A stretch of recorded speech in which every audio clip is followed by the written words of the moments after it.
রামমোহন বিদ্যাসাগর পড়েছে? তারা নিশ্চয়ই জানো ওরা কি করেছে। পারবে না তোদের রেকর্ড ভাঙতে? পারবে? এই যে এসে একটা লাফড়া করলে, পার্টির ছেলে হলে তো কিছু হতো না, কিন্তু এই পার্টির ছেলে নও। পার্টির ছেলে না হলে কি হবে? কিচ্ছু হবে না যদি আমি তোমার কাঁধে হাতটা রাখি। আমার জয়বাবু অবিনাশ মুখার্জি, বিরাট ক্ষমতা, হেভি পাওয়ার, পায়খানায় তো হাত ঢিল্লিতে।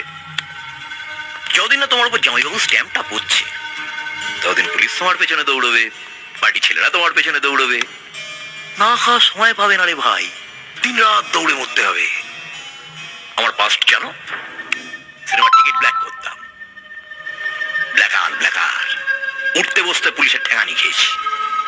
তবে যেই জামাইবাবু এমএলএ হলো, আমিও দলে বেড়ে গেলাম জোরে। তা এখন উঠতে বসতে পুলিশকে ধাঁধালি দিচ্ছি।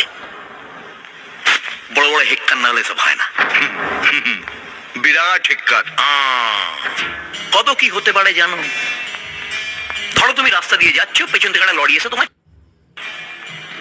না হবেই বলছি না, হতেও তো পারে। বা ধরো তুমি নাসিরের দোকানে বসে চা খাচ্ছ, পাশে একটা ছেলে এসে বসলো, মাথায় থেকে ঘোড়াটা টেনে দিল।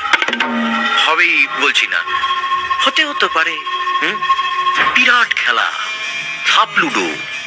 কে কখন মইবে, উপরে উঠে যাবে, কে কখন সাপের মুখে পড়বে কেউ জানে না। না লেলিন, না মার্কস, না রামমোহন বিদ্যাসাগর। তাই ওদের মতবাদের সঙ্গে আমার মতবাদটা মেলে না। আমার মতবাদ আলাদা। 4 আনার কীর্তন, 12 আনার দক্ষিণা। বোঝা গেল? দক্ষিণার ব্যাপারে পরে আসছি, আগে কীর্তনটা বলি। এই কলোনিটা তলে তলে বিক্রি হয়ে গেছে, এখানে ফ্যাক্টরি হবে, এদের উচ্ছেদ করার লাফড়া হবে, সেটা তুমি সামলাবে, পার্টি সামনে আসবে না। বদলে পার্টি তোমার একটা থাকার ব্যবস্থা করে দেবে, আর লাইফ টাইম মেম্বারশিপ।